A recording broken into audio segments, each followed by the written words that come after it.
Jemaat yang dikasihi oleh Tuhan kita Yesus Kristus. Shalom dan selamat pagi untuk kita semua.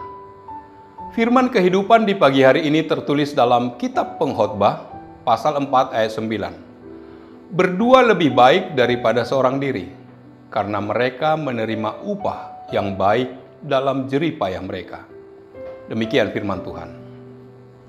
Saudara-saudara yang dikasihi oleh Tuhan kita Yesus Kristus. Persahabatan adalah hal indah yang Tuhan anugerahkan bagi kemanusiaan.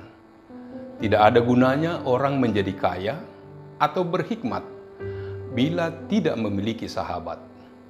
Persahabatan berguna untuk saling tolong-menolong.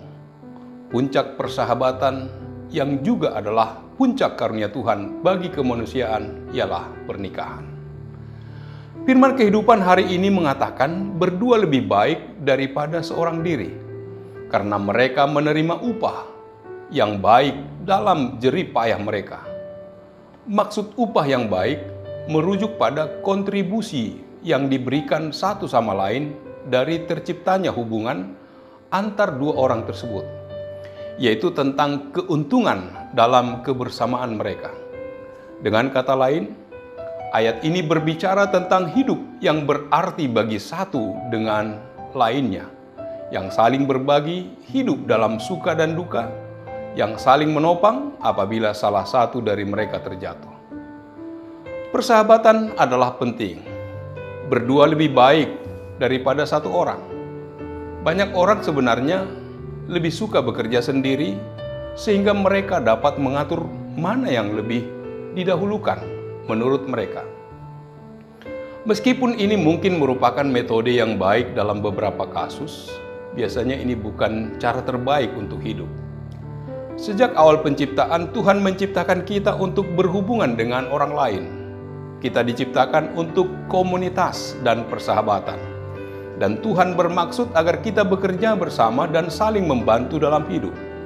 Namun banyak orang menjalani hidup mereka dalam keterasingan dari orang lain. Manusia modern cenderung menjadi semakin individualis. Sebagian orang asyik hidup di dalam dunia mereka sendiri, sehingga kebersamaan pun menjadi luntur. Tuhan tidak pernah menciptakan manusia sebagai makhluk individualis, melainkan sebagai makhluk sosial yang harus terhubung dan terintegrasi dengan sesamanya agar dapat terus berjalan ke arah yang lebih baik. Salah satu kesia-siaan dalam hidup adalah kesendirian. Seseorang dapat saja berkata bahwa ia tidak membutuhkan orang lain, atau ia dapat bertahan hidup sendiri tanpa orang lain. Namun pada kenyataannya, itu merupakan pemikiran yang bodoh. Jadi sebagai makhluk sosial, tiap orang akan berupaya terintegrasi dalam persahabatan dan kekeluargaan. Namun, kesia-siaan lainnya adalah memiliki rekan dalam hidupnya, tetapi bukan rekan yang membawanya pada kebaikan, melainkan pada kehancuran. Penulis kitab Pengkhotbah mengatakan kesia-siaan adalah seluruh kegiatan di muka bumi yang tidak ada arti dan tujuannya. Segala kegiatan yang terlepas dari kehendak Allah dan persekutuan dengannya adalah kesia-siaan.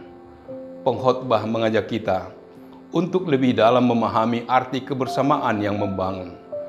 Kenikmatan hasil jerih payah menjadi bernilai bila dikecap dalam kebersamaan, bukan dalam kesendirian.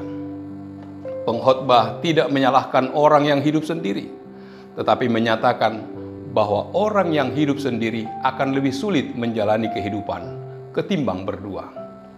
Setiap orang berlelah untuk mencukupi kebutuhannya dan mengumpulkan harta untuk dirinya sendiri.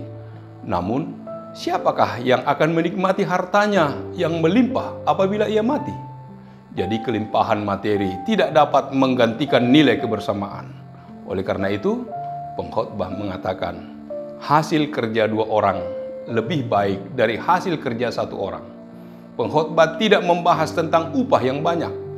Ini bukan masalah jumlah materi atau harta yang bisa didapat ketika mengerjakan sesuatu secara bersama-sama. Upah yang baik itu adalah membagikan hidup bagi orang lain. Dengan kata lain, bacaan ini berbicara tentang hidup yang berarti bagi orang lain, berbagi dalam suka dan duka, saling mengasihi, saling menolong, dan saling mendukung antara sahabat, keluarga, dan sesama. Kita perlu menyadari pentingnya mewujudkan persahabatan dan persaudaraan. Jika seseorang tersandung, maka kita harus menolong untuk bangkit. Jika seseorang jatuh ke dalam dosa, maka kita perlu membimbingnya dengan lemah lembut. Dan jika seseorang menghadapi masalah, maka kita menghibur dan menguatkannya. Amin. Marilah kita berdoa. Allah Bapa yang bertahta dalam kerajaan surga, puji syukur kami ucapkan kehadirat-Mu ya Tuhan.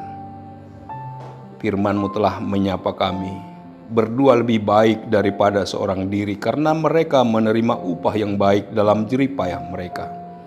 Dalam saling berbagi, saling memahami seorang dengan yang lain, berbagi suka dan duka, kami akan dikuatkan dan dimampukan menjalani kehidupan. Ya Bapa, Tuhanlah yang tetap menyertai dan memberkati kami dalam setiap aktivitas kami satu hari ini. Terpujilah nama-Mu, dalam nama Yesus kami berdoa dan mengucap syukur. Amin. Anugerah dari Tuhan kita Yesus Kristus, kasih setia dari Allah Bapa, serta persekutuan dengan Roh Kudus kiranya menyertai kamu sekalian. Amin.